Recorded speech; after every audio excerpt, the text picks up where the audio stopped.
living life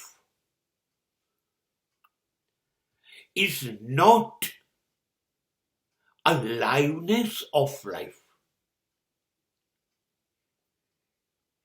જીવવું અને જીવંત હોવું,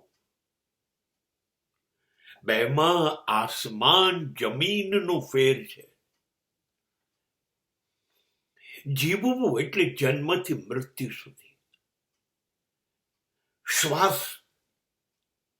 ચાલ્યા કરે ત્યાં સુધી. બેહોશી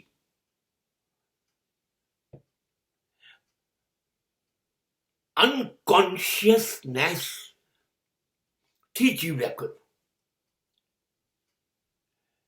સૂર્યોદયથી સૂર્યાસ્ત સુધી સતત શ્વાસ લેતા રહેવું. સંસારની જે ઈચ્છા છે,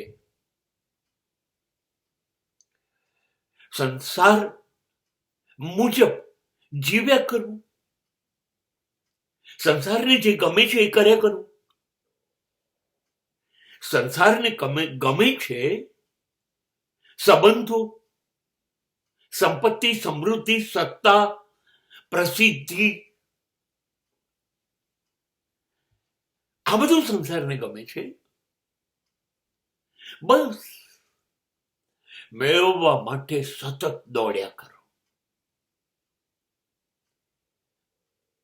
દોડતા જ રહો. અને જિંદગીનું છેલ્લું, ધ લાસ્ટ કોલ, એલાર્મ, છેલ્લી ઘંટડી જ્યારે વાગે ત્યાં સુધી શ્વાસ લીધા કરવાનો અને એક ઘરેડમાં જીવ્યા કરવાનું. જે રીતે પશુ પક્ષીઓ જીવે છે અને મૃત્યુ પામે છે, આ જીવવું કહેવાય. જીવંત હોવું ન કહેવાય. જીવંત એટલે જન્મથી મૃત્યુ સુધીમાં એવું જીવવું કે છેલ્લા શ્વાસ વખતે કોઈ પસ્તાવો ના હોય, કોઈ અફસોસ ના હોય. ત્યારે મનમાં એવો વિચાર ના આવે કે આ રહી ગયું, હું ચૂકી ગયો. એ જીવંત હોવું છે. દરેક ક્ષણે, દરેક પળ પર લાગણીઓથી જીવવું. બુદ્ધિથી નહીં, પ્રેમથી જીવવું. હસતા હસતા જીવવું. કોઈના દુઃખમાં રડતા રડતા જીવવું. કોઈને રડાવવા નહીં. હસાવી ના શકો એનો વાંધો નહીં, એવું જીવવું. એવું જીવવું કે સંતોષ જ હોય. સમાજ કે એમાંનું કશું ના હોય. સમાજ જે કે એના માટે ના દોડતા હોઈએ. દરેકે દરેક શ્વાસ નો હિસાબ આપણી પાસે હોય. મનગમતી રીતે આપણા શ્વાસ ખર્ચીએ. એક મિનિટ, એક દિવસ, એક વર્ષ. આપણે આપણું સરવૈયું જોઈને રાજી આપણા સરવૈયામાં માત્ર નફો હોય. આ જીવંત હોવું છે. તમે તમારા માટે હસ્યા હતા, રડ્યા હતા, રમ્યા હતા, ગાયું તું, નાચ્યા હતા, કર્યું તું. આ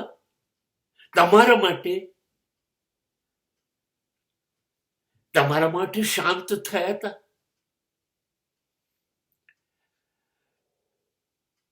તમારા લોકો માટે તમે જીવ્યા હતા. મા બાપ માટે, ભાઈ બહેન માટે, પતિ પત્ની એકબીજા માટે કે બાળકો માટે જીવ્યા હતા. તમે જે સતત જીવતા રહ્યા એમાં બાળપણમાં હતા એવા સહજ, સરળ, નિર્દોષ રહીને જીવ્યા. તમારા જીવન માટે તમે માત્ર પ્રેમ પ્રેમ પ્રેમ જ રાખ્યો?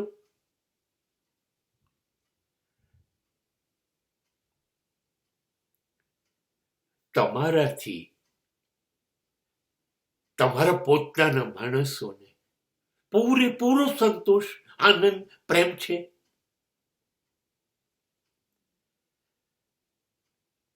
કુટુંબ માટે અને કુટુંબ સાથે જીવ્યા?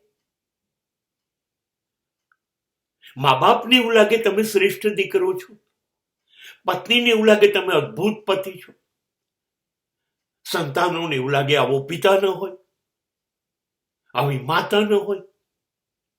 આવું થયું તું, આવું બન્યું.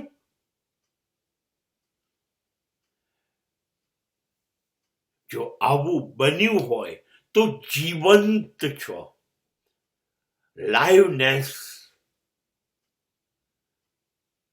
બાકી જીવ્યા છો.